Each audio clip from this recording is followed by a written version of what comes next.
Hi guys, welcome back to another video. और आज इस वाली वीडियो में हम सॉल्व करने वाले हैं आज का सवाल। Extract the number from the string. यहाँ पे लिखा है कि ये इजी लेवल का है और ये सच में ही इजी लेवल का ही क्वेश्चन है। ऊपर से अगर आपने मेरी कल वाली वीडियो देखी होगी ना, तो ये आपके लिए इजी से भी ज्यादा इजी हो जाएगा, क्योंकि कल वाला क्वेश्चन और आज वाला क्वेश्चन दोनों सेम है। इवन इन्हें सॉल्व करने का तरीका भी सेम होगा। अगर आपने कल वाली वीडियो देखी होगी ना, तो आपको लगेगा कि अरे यार, ये तो बिल्कुल ही कल वाले क्वेश्चन का ही कोड लिख रहा हूं मैं यहाँ पे सॉल्व करने के लिए। जी हाँ। अब जब क्वेश्चन एकदम सेम है तो सॉल्व भी तो एक ही तरीके से होगा ना। तो अगर आपने कल वाली वीडियो देखी है तो आपको अभी से ही समझ में आ गया होगा कि ये क्वेश्चन हम कैसे सॉल्व करेंगे। लेकिन अगर आपने नहीं देखी ना, तो कोई बात नहीं यार, इस वाली वीडियो में मैं आपको ये पूरा क्वेश्चन समझा दूंगा, पूरी अप्रोच समझा दूंगा, पूरा कोड समझा दूंगा। लेकिन आप जरा चैनल को सब्सक्राइब कर लो, क्योंकि रोज वीडियो डालने की मोटिवेशन उससे ही मिलती है मेरे को। और आओ यार, अब क्वेश्चन देखते हैं। बड़ा आसान क्वेश्चन है। Given a sentence containing several words and numbers. यानी कि एक हमें स्ट्रिंग गिवन होगी जिसमें कुछ वर्ड्स भी होंगे और कुछ नंबर्स भी होंगे। Find the largest number among them which does not contain 9। हमें यार उसमें जो भी वर्ड्स और नंबर्स होंगे ना, तो वर्ड्स को तो हमें इग्नोर कर देना है। बचे हुए नंबर्स जो हैं, हमें उनमें से सबसे बड़ा नंबर रिटर्न करना है। और एक कंडीशन है कि उस नंबर की कोई भी डिजिट में 9 ही नहीं होना चाहिए। दैट्स इट यार। कोई इससे मतलब ज्यादा मुश्किल स्टेटमेंट होगा? सुनते ही समझ में आ गया। If no such number exist, return -1। अगर ऐसा कोई नंबर है ही नहीं जिसकी डिजिट में 9 नहीं हो, तो रिटर्न कर दो -1। मतलब हमें एक स्ट्रिंग दे रखी होगी जिसमें वर्ड्स भी होंगे और नंबर्स भी होंगे। हमें क्या करना है? वर्ड्स को तो इग्नोर कर देना है, उनका कोई काम नहीं है। नंबर्स को जो हमें उनको हमें नंबर्स को देखना है और ये बताना है कि उसमें से लार्जेस्ट नंबर कौन सा है। और एक कंडीशन और है कि उस नंबर की डिजिट ना, कोई भी डिजिट 9 नहीं होनी चाहिए। That's it. That's it. आओ एग्जांपल से देखते हैं। पहली स्ट्रिंग ये है, दिस इज अल्फा 5057 एंड 97। तो देखो, इसमें हमें वर्ड्स को तो इग्नोर कर देना है। नंबर्स कौन से बचे? 5057 और 97। अब देखो, इन दोनों नंबर्स में से सिर्फ एक ही नंबर है, 5057, जिसकी डिजिट कोई भी 9 ही नहीं है। वरना इस वाले नंबर में तो 9 प्रेजेंट है ना। तो ये वाला नंबर तो हमें इग्नोर कर देना है, इस वाले नंबर की जरूरत है नहीं हमें। और बस ये वाला नंबर हमें रिटर्न कर दिया। That's it. 5057 is the only number that does not have a 9। कितना आसान क्वेश्चन है यार, आप देख सकते हो। इनपुट सेंटेंस, अगला एग्जांपल देख लो। Another input 9007। अब देखो, इस पूरी स्ट्रिंग में सिर्फ एक ही नंबर ये है, और इस नंबर में तो यार 9 प्रेजेंट है। तो यानी कि हमने रिटर्न कर दिया -1। Since there is no number that does not contain a 9, output is -1। That's it. इतना ही आसान क्वेश्चन है। आपको क्वेश्चन समझ में भी आ गया होगा। तो अब आओ बात करते हैं इसकी अप्रोच की। हाँ, मैं आ चुका हूँ ब्लैक बोर्ड पे, और ये मैंने वही एग्जांपल उठा लिया है जो जीएफजी का पहला एग्जांपल था। और अब बात सुनो। मैंने आपको बोला था कि ये वाला क्वेश्चन हम सॉल्व करने वाले हैं, कल मैंने जैसे सॉल्व किया था वही, क्योंकि दोनों क्वेश्चन सेम है यार। कल वाले क्वेश्चन में क्या था? हमें स्ट्रिंग में दो फ्रैक्शन दे रखे थे, जो बड़ा है हमें वो रिटर्न करना था। आज वाले में क्या है? हमें नंबर्स देखने हैं, जो बड़ा नंबर है और जिसमें 9 नहीं है वो हमें रिटर्न करना है स्ट्रिंग में से। यही तो है, सेम क्वेश्चन है दोनों, तो तरीका भी सेम होगा। तो यार, कल वाला क्वेश्चन और ये वाला क्वेश्चन जो है, ये सॉल्व हम करने वाले हैं रेगेक्स की मदद से। रेगेक्स मैंने कल वाली वीडियो में एकदम डिटेल में एक्सप्लेन कर दिया था। अगर आपने कल वाली वीडियो देखी है तो वेल एंड गुड। अगर नहीं देखी तो यार, यहाँ पे आई बटन में मैं वीडियो दे दूंगा, आ जाएगी, आप देख लेना रेगेक्स की अच्छे से एक्सप्लेनेशन। लेकिन यहाँ भी मैं आपको बता ही देता हूँ कि रेगेक्स होता क्या है। रेगेक्स का मतलब होता है रेगुलर एक्सप्रेशन। और ये क्या होता है? स्ट्रिंग में से चीजों को फिल्टर करने, चीजों को एक्सट्रैक्ट करने के काम आता है कंडीशंस के बेस पे। जैसे कि अगर मान लो हमें इस स्ट्रिंग में से सिर्फ वर्ड्स एक्सट्रैक्ट करने हैं, नंबर्स एक्सट्रैक्ट नहीं करने, तो हम कुछ कंडीशन लिख देंगे। जैसे कि हम लिख देंगे रेगेक्स का एक रेगुलर एक्सप्रेशन। उसमें क्या है? अगर कैरेक्टर्स एक्सप्रेस मतलब एक्सट्रैक्ट करने होते हैं ना, तो हम ए बी सी लिख देते हैं और कैरेक्टर्स आ जाते हैं। अगर हमें नंबर्स एक्सट्रैक्ट करने होते हैं तो 0 से 9 ऐसे करके हम लिख देते हैं। तो हम स्ट्रिंग में से सिर्फ नंबर्स एक्सट्रैक्ट कर लेते हैं। अगर हमें डिजिट्स चाहिए होती हैं तो हम डी करके लिख देते हैं, उसमें से हमें सिर्फ डिजिट्स मिल जाती हैं। अगर हमें कॉमा वॉमा मैच कराने होते हैं तो ऐसे कर देते हैं। स्पेशल लाइन कैरेक्टर्स अगर हमें कराने होते हैं तो हम ऐसे न्यू लाइन, ऐसे बैक स्पेस, ये सब हम एक्सप्रेशन में लिख देते हैं। तो जो भी चीज इस स्ट्रिंग की इस एक्सप्रेशन से मैच होगी ना, तो वो एक्सट्रैक्ट हो जाएगी यार। जैसे कि मान लो मैंने रेगुलर एक्सप्रेशन में एबीसी लिखा होता, तो जो भी सारे वर्ड्स है ना वो एक्सट्रैक्ट हो जाते, नंबर्स पीछे रह जाते। पिछली वाली वीडियो में ना मैंने बहुत मतलब डिटेल में इसे समझा दिया था आपको, वैसे मैंने आज भी ओवरव्यू दे दिया है। अगर आपको पहले से ही पता तो कोई बात नहीं, लेकिन नहीं पता तो यार एक बार वीडियो देख लो, क्या ही दिक्कत है, 5 मिनट में तो समझा दिया था मैंने। बस वो वाला पार्ट देख के आ जाओ जिसमें रेगेक्स मैंने अच्छे से समझा रखा है। वैसे आसान चीज है यार, आओ अब इसे देखते हैं। तो हमें सिमिलरली इस वाले क्वेश्चन को सॉल्व करने के लिए भी एक रेगुलर एक्सप्रेशन बनाना है। हमें एक्चुअली इस क्वेश्चन में करना क्या है, वर्ड्स तो हमें चाहिए ही नहीं है, इनका तो हमें कुछ काम ही नहीं है, लेकिन इन्हें ऐसे काटना सही नहीं होगा थोड़ा अनटाइडी लग रहा है। हमें वर्ड्स का काम है ही नहीं, हमें बस दो नंबर्स जो है ना, या फिर जितने भी नंबर हैं उनका ही काम है। और एक्चुअली हमें बस नंबर्स की डिजिट चाहिए और हमें कुछ नहीं चाहिए। तो हम हमारा रेगुलर एक्सप्रेशन, इस बार तो हमारा रेगुलर एक्सप्रेशन सिर्फ एक ही लाइन का होगा यार, मतलब एक ही वर्ड का होगा, हमें सिर्फ डिजिट्स निकालनी है। तो हमारा रेगुलर एक्सप्रेशन क्या होगा, डिजिट्स को कैसे डिनोट करते हैं, ये डबल स्लैश डी, ठीक है। और अब देखो, कोई भी नंबर, मतलब ऐसा भी तो हो सकता है, मतलब ऑफ कोर्स हो ही सकता है कि एक डिजिट से ज्यादा का नंबर हो, जैसे कि ये 4 डिजिट का नंबर है, ये 2 डिजिट का नंबर है, तो हम डी के आगे प्लस लगा देंगे। प्लस हम इसलिए लगाते हैं क्योंकि अगर मल्टीपल डिजिट्स हो ना तो वो पूरा नंबर एक्सट्रैक्ट हो जाए, दैट्स इट। तो यहाँ पे हमने ये रेगुलर एक्सप्रेशन बना लिया है, इसकी मदद से हम 5057 और 97 को एक्सट्रैक्ट कर लेंगे। डी हमने यहाँ पे अपनी कंडीशन में लिख दिया है क्योंकि डी से डिनोट करते हैं डिजिट, प्लस हमने इसलिए लिखा है कि मोर देन 1 डिजिट्स हो तो वो भी एक्सट्रैक्ट हो जाएं, दैट्स इट, ठीक है। रेगुलर एक्सप्रेशन से हमारे पास ये दोनों नंबर एक्सट्रैक्ट हो जाएंगे।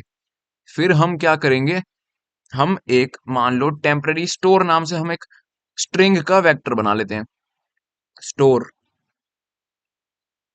अब देखो ये नंबर एक्सट्रैक्ट होंगे इस स्ट्रिंग में से, लेकिन रहेंगे तो वो स्ट्रिंग फॉर्म में ही ना। इस स्ट्रिंग के अंदर ये नंबर लिखे हुए हैं, हमें पता है कि ये नंबर है, लेकिन स्टोर तो एज अ स्ट्रिंग है ना, तो उनको स्टोर करने के लिए हम एक स्टोर नाम से एक वेक्टर बना लेंगे, वेक्टर ऑफ स्ट्रिंग, मतलब स्ट्रिंग टाइप का वेक्टर बनाएंगे हम। तो इसमें दो नंबर हैं, तो हम अभी यहाँ पे दो ही साइज का वेक्टर बना लेते हैं, ठीक है। हम क्या करेंगे, जो रेगुलर एक्सप्रेशन इस स्ट्रिंग में से ये दोनों नंबर एक्सट्रैक्ट करेगा ना, उसको हम इस स्टोर वाले टेम्पररी जो हमने एक वेक्टर ऑफ स्ट्रिंग बना रखा है ना उसमें स्टोर कर देंगे। एक वाइल लूप चला देंगे, और बाकी चीजें तो आपको पता ही है रेगेक्स की, मतलब हम एक स्मैश टाइप का ऑब्जेक्ट बनाते हैं जिससे हम एक्सट्रैक्टेड एलिमेंट्स को एक्सेस कर सकते हैं। और फिर रेगेक्स सर्च करके, मतलब कुल मिला के हम ये दो नंबर एक्सट्रैक्ट करेंगे और इस वाले स्टोर वेक्टर में स्टोर कर देंगे। इंटीजर मतलब स्ट्रिंग टाइप के होंगे, तो ये स्ट्रिंग की फॉर्म में ही स्टोर हो जाएंगे। पहले होएगा 5057 5057, ये स्ट्रिंग टाइप का है, ठीक है, स्ट्रिंग है ये। और दूसरा क्या होगा 97, ये भी स्ट्रिंग टाइप का है। मतलब हमने ये पूरे एक्सप्रेशन में से, मतलब ये पूरे स्ट्रिंग में से अपने काम की चीज यानी कि ये दोनों नंबर को एक्सट्रैक्ट कर लिया है एक टेम्पररी वेक्टर में, स्ट्रिंग टाइप का वेक्टर है जिसका नाम है स्टोर। बहुत अच्छे, यहां तक हमारा क्वेश्चन हो चुका है। अब हमें क्या करना है, अब हमें बस एक ही चीज करनी है, इन दोनों में से जो भी बड़ा है, सबसे पहले तो हमें ये चेक करना है कि जिसमें 9 नहीं है ना, हमें एक्चुअली वो चाहिए। तो बस अब तो क्वेश्चन एकदम सिंपल हो गया यार, अब तो बस हमें क्या करना है, इफ कंडीशन लगानी है और चेक करना है कि अगर 9 है ना, मतलब अगर 9 नहीं है तो ही आगे बढ़ना है, अगर 9 प्रेजेंट नहीं है तो हम आगे बढ़ जाएंगे। ये वाले नंबर में 9 प्रेजेंट है इसलिए ये हट जाएगा, ये वाली इफ कंडीशन के अंदर नहीं आएगा। इफ कंडीशन में हम ये देख लेंगे कि जिसमें नंबर में 9 प्रेजेंट ना हो ना, वही आगे बढ़े, जिसमें 9 प्रेजेंट है उसे हटा दें। तो मान लो इसमें, इसके अलावा यहाँ पे एक और नंबर होता है 87, क्योंकि यहाँ पे तो यार दो ही नंबर हैं, ये वाला नंबर अगर हट गया तो सिंपली ये वाला नंबर रिटर्न हो जाएगा। लेकिन अगर ये 87 और 5057 होते, तो इसके बाद इफ कंडीशन में हम क्या करेंगे, हम जस्ट दोनों में से जो बड़ा नंबर है ना, जो ग्रेटर नंबर है, वो हम रिटर्न कर देंगे। दैट्स इट यार, सिर्फ इतना सा ही खेल है, और यही अब हम कोड में लिखने वाले हैं। ये सब तो बेसिक चीजें हैं, आपको कोड में ही मैं समझा दूंगा, ठीक है। और बाकी तो इतना ही है। स्ट्रिंग में से हमने क्या किया, अपने काम की चीज यानी कि दोनों नंबर को एक्सट्रैक्ट कर लिया रेगुलर एक्सप्रेशन लिख के। फिर हमने क्या किया, उनको एक टेम्पररी स्ट्रिंग के वेक्टर में स्टोर कर लिया। फिर जैसा कि क्वेश्चन में बोला था कि उनमें ना 9 प्रेजेंट नहीं होना चाहिए, तो हमने चेक कर लिया कि जिसमें 9 प्रेजेंट नहीं है ना वही आगे जाएगा। आगे जाके क्या, दोनों में से लार्जेस्ट नंबर रिटर्न करना है, रिटर्न कर दिया। दैट्स इट यार। आओ इन्हें लिखते हैं कोड पे, बहुत आसान कोड होने वाला है। तो यहाँ मैं आ चुका हूँ कोड एडिटर पे और यहाँ मैं वही लिखने वाला हूँ जो आपको भी अभी समझा के आया हूँ मैं। सबसे पहले हम क्या करेंगे, रेगेक्स टाइप का आर ई नाम से एक रेगेक्स फंक्शन बना लेंगे, रेगेक्स एक्सप्रेशन बना लेंगे। और क्या करेंगे उसमें, जो मैंने वहां पे बनाया था, हमें सिर्फ डिजिट्स चाहिए, तो डबल स्लैश डी। और डिजिट्स हो सकती हैं, मतलब मल्टीपल डिजिट्स हो सकती हैं एक नंबर में, तो प्लस लगा दिया। दैट्स इट, बन गया एक्सप्रेशन। उसके बाद हमने क्या किया, स्मैश टाइप का एक ऑब्जेक्ट बनाना होता है हमें, स्मैश। और उसका लेट्स सपोज नाम हम रख देते हैं मैच, क्योंकि ये मैच कर रहा है, कुछ भी नाम रख सकते हैं हम, ठीक है। ये मैच करेगा इस रेगुलर एक्सप्रेशन को इस स्ट्रिंग से, मैच। फिर यार हम एक काम करेंगे, हम एक टेम्पररी स्ट्रिंग भी बना लेंगे, स्ट्रिंग हम एक बना लेंगे एस, जिसमें ये पूरी स्ट्रिंग स्टोर कर देंगे। सेंटेंस नाम से देखो हमारी स्ट्रिंग है, इस टेम्पररी स्ट्रिंग में हम ये पूरी स्टोर कर देंगे, सेंटेंस। ये हम इसलिए करेंगे क्योंकि रेगुलर एक्सप्रेशन को स्ट्रिंग से मैच करने के चक्कर में ना हमें क्या होगा, स्ट्रिंग को, मतलब जब भी मैच हो जाएगा तो हमें स्ट्रिंग के आगे मैच होने वाले नंबर से आगे वाला पार्ट भी उसमें ऐड करना पड़ेगा सफिक्स में। तो यार इसलिए हम एक टेम्पररी स्ट्रिंग बना देंगे ताकि हमारी ओरिजिनल स्ट्रिंग में ना चेंजेस ना हो। और फिर जैसा कि मैंने आपको बताया था, एक वेक्टर ऑफ स्ट्रिंग हम बनाएंगे, स्ट्रिंग। और उसका नाम क्या रखेंगे, स्टोर रख देते हैं। इसमें क्या होगा, वो नंबर स्टोर होंगे जो एक्चुअली में नंबर्स हैं, मतलब स्ट्रिंग से जो भी नंबर एक्सट्रैक्ट होंगे ना, वो हम इस वेक्टर में स्टोर कर लेंगे। तो चलो एक अब काम करते हैं, एक वाइल लूप चलाते हैं, वाइल लूप। और रेगेक्स सर्च का काम स्टार्ट करते हैं। मतलब रेगेक्स सर्च क्या होता है, रेगेक्स आर ई, तो ये रेगुलर एक्सप्रेशन होता है। लेकिन ये रेगुलर एक्सप्रेशन इस स्ट्रिंग में से जो नंबर उठाएगा, जो काम करेगा, वो होता है रेगेक्स सर्च में सर्च करना, रेगुलर एक्सप्रेशन के बेसिस पे सर्च करना, सर्च। रेगेक्स सर्च में हम क्या पास करते हैं, जो हमारा ये है टेम्पररी स्ट्रिंग है वो पास करेंगे एस। फिर जो हमारा ये है मैच ऑब्जेक्ट, स्मैश टाइप का, वो पास करेंगे। ये एक्चुअली में मैच करेगा। और किसके बेसिस पे मैच करेगा, इस रेगुलर एक्सप्रेशन के बेसिस पे। तो ये रेगुलर एक्सप्रेशन भी हम इसमें पास कर देंगे, सिंपल। वाइल लूप के अंदर जाएंगे, वाइल लूप के अंदर हम क्या करेंगे, हम बस देखो, जो भी हमारा रेगुलर एक्सप्रेशन से मैच कर जाएगा इस स्ट्रिंग में, तो वो क्या होगा, नंबर होगा, क्योंकि रेगुलर एक्सप्रेशन में तो डिजिट्स है ना, मतलब हमारा नंबर हमें मिल गया। तो क्या करना है, जो हमारा स्टोर है वेक्टर, उसमें उसे पुश बैक कर देंगे। स्टोर वेक्टर हमने इसलिए तो बनाया था कि नंबर को उसमें डाल सके। बहुत सिंपल तरीके से ये कोड चल रहा है, पुश बैक। क्या करेंगे इसमें हम, पुश बैक, जो भी मैच हो जाएगा, match dot S T R. ये सिंटैक्स है गाइस ये, और रेगेक्स के, ठीक है। पुश बैक कर दिया हमने वो नंबर जो मैच हो गया। अब देखो, जो नंबर मैच हो गया उसके आगे भी तो कोई और नंबर आ सकता है ना, तो बची कुची जो स्ट्रिंग है वो हम उसके आगे जोड़ देंगे। टेम्पररी जो हमारी स्ट्रिंग है, इसमें हम क्या करेंगे, मैच डॉट सफिक्स का यूज करके जो उससे नंबर के आगे वाली स्ट्रिंग है ना, वो हम इसमें जोड़ देंगे, डॉट एस टी आर। इस लाइन में हम कुल मिला के बस ये कर रहे हैं कि देखो, जैसे ये स्ट्रिंग है ना, तो यहां तक ये स्ट्रिंग पास हो चुकी है और हमें ये वाला नंबर मिल गया है। लेकिन उसके बाद आगे भी तो नंबर है, ये 97। तो इसको हमें इस स्ट्रिंग में अपेंड करने के लिए ये वाला हमने मैच डॉट सफिक्स फंक्शन का यूज कर लिया, दैट्स इट। और अब खत्म वाइल लूप। और क्या करना है वाइल लूप में। तो चलो हम वाइल लूप से बाहर आ गए, और अब हमें एक्चुअली में रिटर्न करना है सबसे बड़ा नंबर। तो एक काम करते हैं, हम दो वेरिएबल बना लेते हैं लॉन्ग लॉन्ग टाइप के, क्योंकि फंक्शन भी लॉन्ग लॉन्ग टाइप का है। लॉन्ग लॉन्ग एक बना लेते हैं आंसर, उसे इनिशियलाइज कर देते हैं -1 से, क्योंकि अगर हमें ऐसा कोई नंबर मिला ही नहीं जिसमें 9 प्रेजेंट ना हो, तो हमें -1 रिटर्न करना है। फिर एक लॉन्ग लॉन्ग टेम्प नाम से वेरिएबल बनाते हैं, जो एक्चुअली जिसमें हम सबसे बड़ा नंबर स्टोर करेंगे, मैं आपको बताता हूँ। और हम इसमें सबसे बड़ा नंबर स्टोर करने वाले हैं, तो हम इसे किससे इनिशियलाइज करते हैं, मतलब जब भी हम बड़ा नंबर स्टोर करने वाले होते हैं, तो हम किससे इनिशियलाइज करते हैं, इंट मिन से। इंट मिन। लेकिन यहाँ पे तो लॉन्ग लॉन्ग का फंक्शन है ना, लॉन्ग लॉन्ग का वेरिएबल है, तो इंट मिन कैसे, लॉन्ग लॉन्ग मिन, सिंपल। ये बहुत ही बेसिक चीजें हैं, ठीक है। और फिर हम क्या करेंगे, हम एक फॉर लूप चलाएंगे।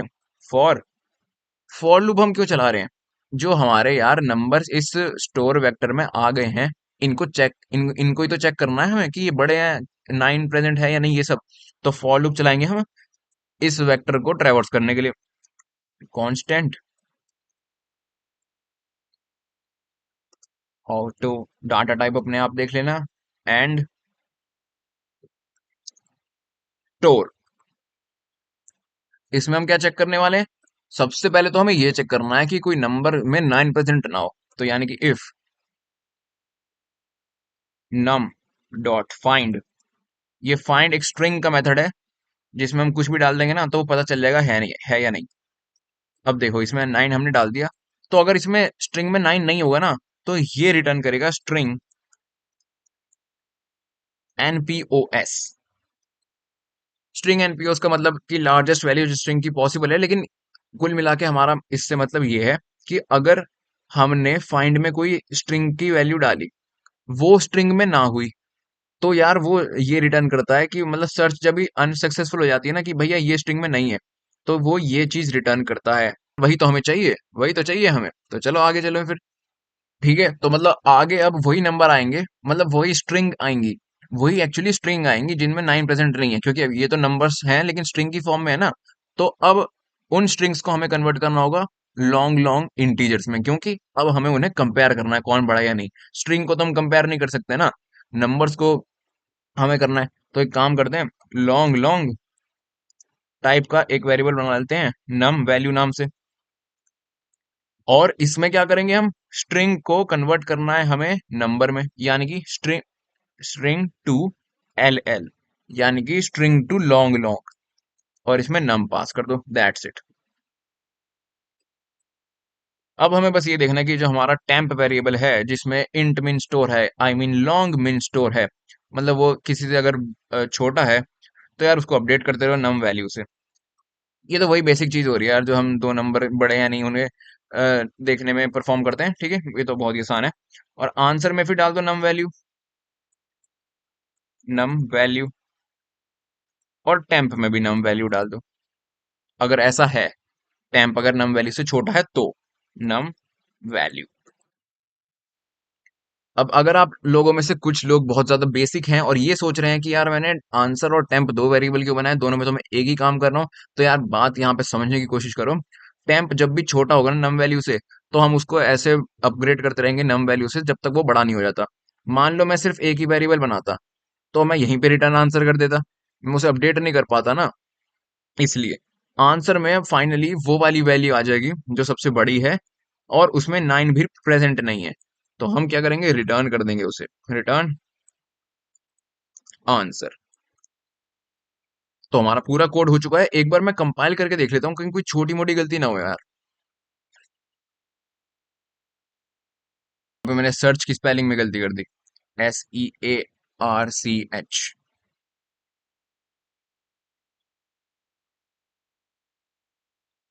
ओके, तो हमारा पूरा कोड सक्सेसफुली कंपाइल हो चुका है। सबमिट करने से पहले एक बार आपको मैं दोबारा बता दूं, रेगेक्स का एक रेगुलर एक्सप्रेशन यूज करके हमने इस स्ट्रिंग में से सारे नंबर्स एक्सट्रैक्ट कर लिए। फिर हमने क्या किया, ये एक स्मैश टाइप का ऑब्जेक्ट बनाया मैच नाम से, एक टेम्पररी स्ट्रिंग बनाई ताकि हमारे ऑपरेशन की वजह से जो ओरिजिनल स्ट्रिंग है ना उसमें चेंजेस ना आए। फिर हमने एक स्ट्रिंग टाइप का वेक्टर बनाया स्टोर, जिसमें हम जो भी रेगुलर एक्सप्रेशन की मदद से स्ट्रिंग में से, गिवन स्ट्रिंग में से नंबर्स को एक्सट्रैक्ट करेंगे ना, वो हम स्टोर करेंगे इस वेक्टर में। फिर हमने एक व्हाइल लूप चलाया ताकि जो हमारा ये एक्चुअली में काम है ये हो सके, रेगुलर एक्सप्रेशन के बेसिस पे इस स्ट्रिंग में से जो नंबर्स हैं वो स्टोर हो सकें हमारे स्टोर वेक्टर में। पहली आइटरेशन में पहला नंबर आ गया, दूसरी में दूसरा नंबर आ गया। और ये हमने, जैसे कि जो स्ट्रिंग बची कुची है ना, अगर हमारा कोई भी नंबर स्टोर हो गया तो उसके आगे वाली स्ट्रिंग, जो आगे वाली बची हुई स्ट्रिंग है, उसमें भी तो कोई ना नंबर प्रेजेंट हो सकता है ना। तो हमने एस को मॉडिफाई कर दिया उस अगली वाली स्ट्रिंग से, बची कुची स्ट्रिंग से, दैट्स इट। तो यानी कि अब हमारे पास स्टोर वेक्टर में स्ट्रिंग्स आ चुकी हैं जो एक्चुअली नंबर हैं इस गिवन स्ट्रिंग में से। तो हमने क्या किया, दो वेक्टर बनाए, दो वेरिएबल बनाए, आंसर और टेम्प। फिर हमने ये चेक करा कि अगर जो भी हमारे स्टोर वेक्टर में स्ट्रिंग्स प्रेजेंट हैं जो एक्चुअली में नंबर हैं, उनमें कहीं 9 तो नहीं है। अगर नहीं है तो फिर हम आगे बढ़े। फिर उन नंबरों को हमने एक्चुअली में नंबर लॉन्ग लॉन्ग में कन्वर्ट करा स्ट्रिंग से। फिर हमने देखा कि अगर मतलब बस ये देख लिया कि जो भी नंबर बड़ा है वो हमने रिटर्न कर दिया। ये बेसिक कोड है। हमने बस देखा टेम्प वेरिएबल जब भी नम वैल्यू से छोटा है हम उसे अपडेट करते रहे। एंड में हमने आंसर रिटर्न कर दिया और हमारा सबसे बड़ा नंबर विदाउट 9 आ गया। तो यार इस वाली वीडियो में इतना ही। अगर आपको वीडियो एक्सप्लेनेशन पसंद आई हो तो कमेंट जरूर करना, सब्सक्राइब तो करना ही करना। और यहाँ पे एक के बाद एक सारे टेस्ट केस पास हो चुके हैं। हमारी स्ट्रिक हो गई है 112 दिनों की। मैं आपसे मिलूंगा अगली वीडियो में, तब तक के लिए बाय।